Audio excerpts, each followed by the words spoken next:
Hi hello दोस्तों, नमस्कार, प्रणाम। आप सब कैसे हैं? उम्मीद है कि आप सब अच्छे हैं। आप लोग के साथ एक देवी गीत लेकर आई हूँ। अच्छा लगे तो कमेंट में बताइएगा, शेयर सब्सक्राइब कीजिएगा, ज़्यादा से ज़्यादा सपोर्ट कीजिएगा। मैया के चौरवा महार फूल से भरनी हो हमार मंगियाना। मैया से धुरा से भरी हो हमार मंगियाना। मैया के चौरवा महार फूल से भरनी हो हमार मंगियाना। मैया से धुरा से भरी हो हमार मंगियाना।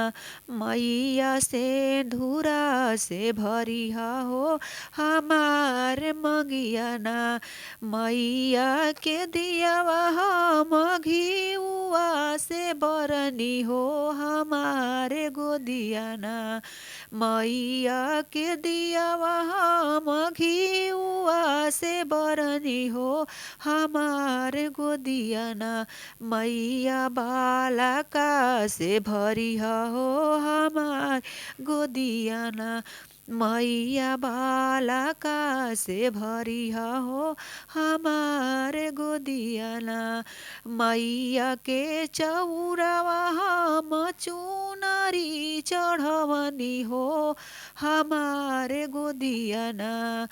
मैया के चौरवा हम चुनरी चढ़वनी हो हमारे दुखवाना।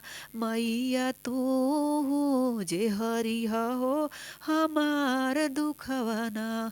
मैया तू जे भरी हो हमार मंगियाना।